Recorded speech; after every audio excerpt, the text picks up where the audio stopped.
Bonjour à tous. Donc aujourd'hui, quatrième lecture toujours en cours de sixième de Thierry Poncet.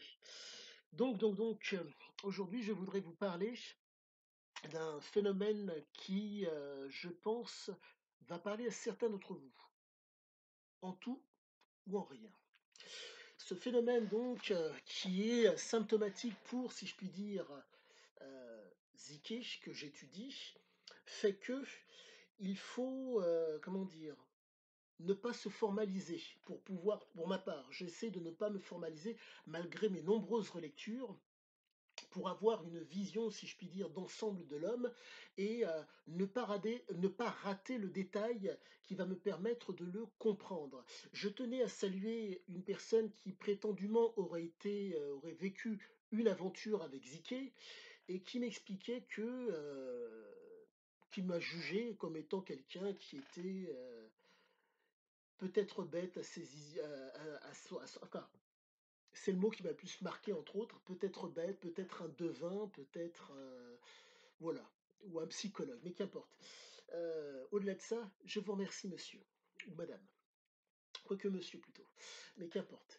Petit aparté fini. Le fameux pouce, abonnez-vous si vous le souhaitez. Donc maintenant, j'en reviens à ce que je vous disais sur le fameux tout ou rien.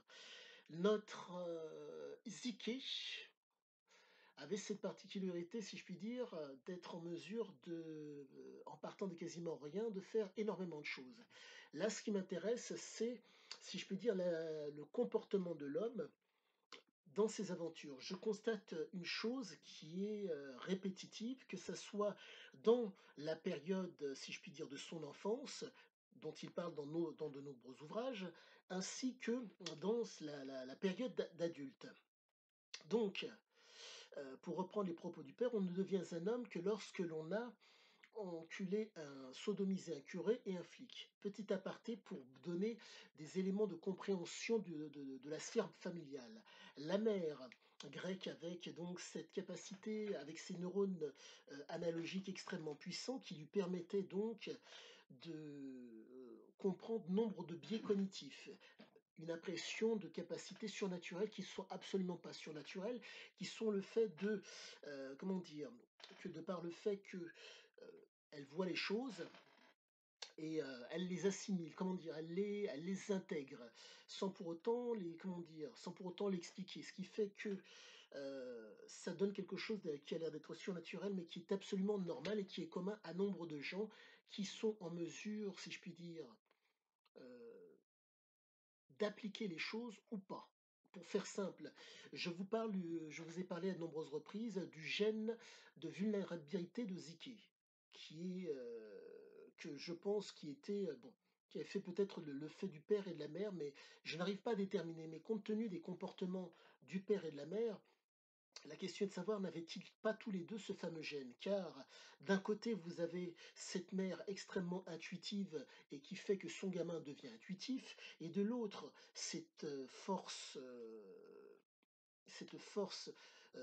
qui est le père de Ziké, qui est capable de défendre femme et enfant, arme à la main, avec tous les risques que cela suppose, compte tenu du fait que c'était au Maroc et que les Marocains cherchaient leur indépendance et que le père de Ziké était donc légionnaire français, français par le sang versé pour ceux qui connaissent la entre guillemets «la devise» et que, en étant enfant sous la table avec ses frères et sœurs, il voit ce père faire cette action pour les défendre.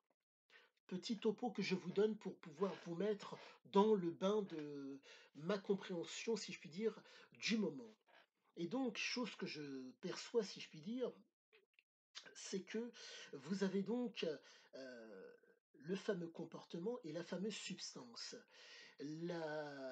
Si je puis dire, une addiction avec drogue, une addiction sans pour autant qu'il y ait de drogue et une addiction avec drogue. Il faut savoir que, à l'époque, durant l'enfance de Ziki, il faut savoir que le fait de fumer, la cigarette au Maroc, fumer le cannabis, ne posait pas plus de problèmes que ça. Le grand-père et le père fumaient. Donc si vous voulez, il y a eu, si je puis dire, une espèce de peut-être de gène qui a été transmis du grand-père au père au fils. Qui plus est, la neuroplasticité de la mère extrêmement intuitive et le comportement de la mère ont fait que Ziké a développé, si je puis dire, certaines aptitudes comportementales qui font que il s'est retrouvé à être, si je puis dire, cet homme réactif par rapport à une situation donnée, compte tenu du fait que la mère était, si je puis dire, réactive, une cérébrale extrêmement réactive par rapport à une situation donnée. Et donc, je pense que la mère a transmis, cette capacité et le père a transmis, si je puis dire aussi, cet aspect, génétique, cet aspect, si je puis dire, noradrénaline, adrénergie qui fait qu'il était réactif. D'où le fait que, Jean-Charles Ziquet, le vrai nom de Cisia Ziquet, il s'est fait appeler Cisia. Cisia, c'est le nom de son père. Donc, j'en reviens à ce fameux tout ou rien. Que se passe-t-il? La situation se présentait de la façon suivante pour notre homme. Vous avez donc les situations comment dire? Qui se présentent à lui. Donc, vous avez donc, si je puis dire, la rencontre, l'échange. À la suite de ça, vous avez il aperçoit quelque chose, il perçoit quelque chose et il y a interprétation de la fameuse situation qui fait que soit il prend au sérieux, soit il démystifie et compte tenu de son jeune âge, à vouloir prendre son émancipation, il faut savoir que dès l'âge de mémoire, alors, dès l'âge de 14 ans, il a voulu prendre son envol et partir. Il ne pouvait pas, donc il lui a fallu trouver des situations donc où il puisse s'exprimer, où son comportement puisse s'exprimer. Et donc j'en reviens, pardonnez-moi, je passe du coq à l'âne, j'espère ne pas vous perdre pour peu que vous suiviez la chaîne, à la fameuse prédisposition génétique qui a pu s'exprimer dans une situation donnée. À la suite de ça, c'est ce gène-là, donc cette prédisposition a pu s'exprimer. À la suite de ça, il y a eu une conduite, mais cette conduite par rapport à ce gène qui s'est exprimé va dépendre, pardonnez-moi, d'un comportement. Pour que vous puissiez d'autant mieux visualiser la chose. Vous êtes en Angleterre. En Angleterre, on conduit à gauche. Vous êtes français, vous conduisez à droite. Vous savez conduire. Donc, vous avez un véhicule et vous êtes en Angleterre. Que se passe-t-il? Vos réflexes, si je puis dire, font que vous allez vous mettre à droite. Mais, compte tenu du fait que vous voyez les Anglais à gauche, vous êtes susceptible de vous mettre à gauche. Et donc, Ziké se retrouvait, si je puis dire, à peu de choses près dans la même configuration. La conduite à tenir n'a pu s'exprimer, n'a pu se faire, pardonnez-moi, que parce que la situation s'est présentée. Et Ziké, tout au long de sa vie, a cherché à reproduire la fameuse, comment dire, le fameux comportement. Mais pour cela, il fallait avoir la conduite pour. Maintenant, pardonnez-moi, je vous ai donné ces éléments, j'espère ne pas vous avoir perdu, pour que vous puissiez d'autant mieux visualiser. Dès qu'il a été en âge de courir plus vite que son père, plus personne ne lui a donné d'ordre.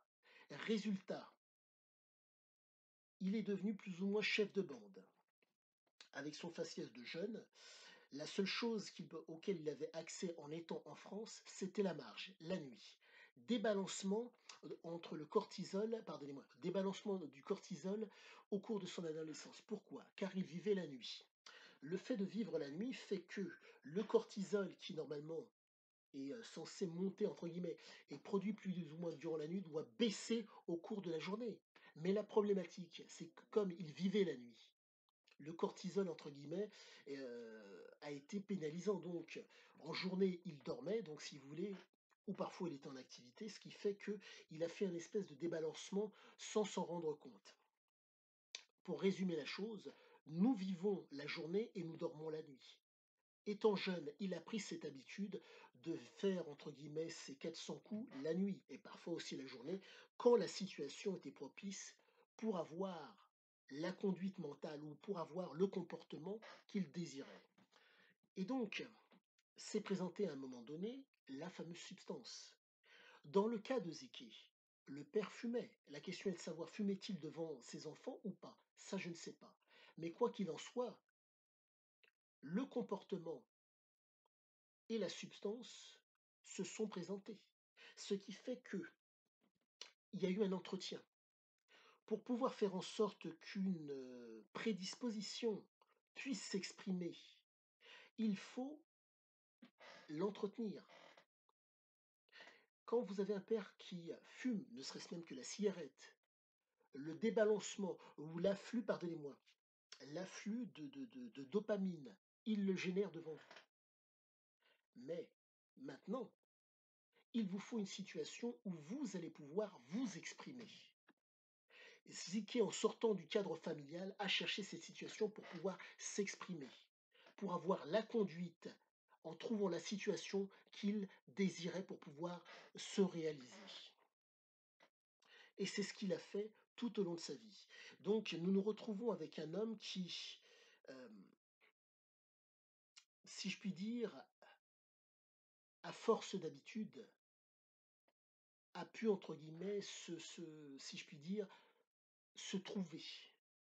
Malencontreusement, si je puis dire, quoique malencontreusement, quand vous avez le comportement, il n'y a pas forcément nécessaire besoin de la substance.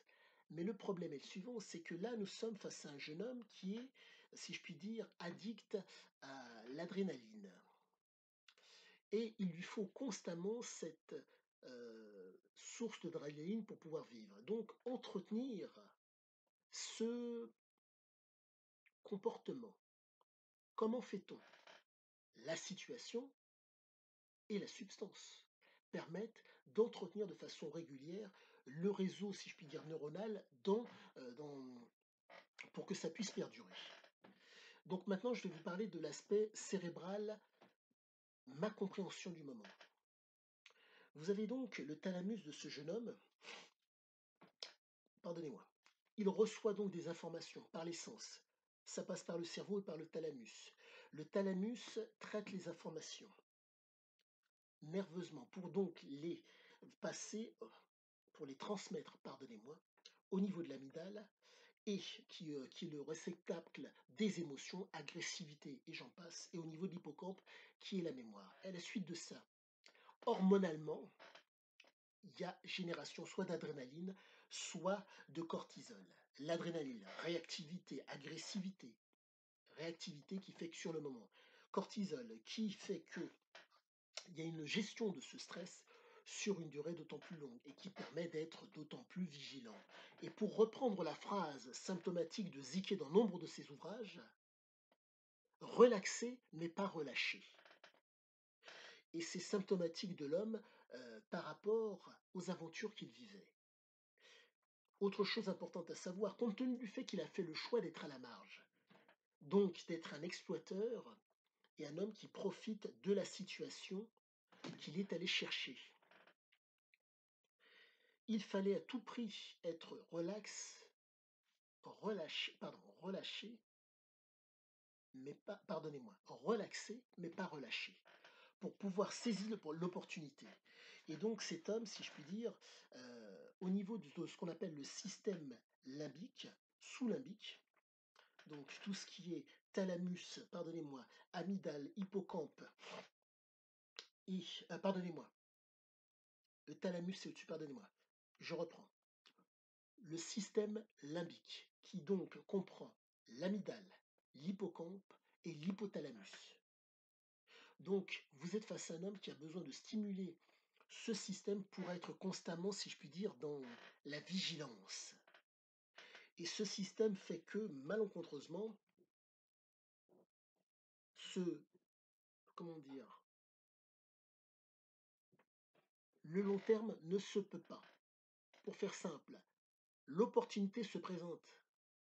Mais dans le cas de Ziki, s'inscrire dans une durée thésaurisée ne l'intéresse pas à cause de cette stimulation du système limbique, l'émotionnel, en mémoire sur l'instant, car malencontreusement les substances qu'il prenait jouaient au niveau de sa mémoire.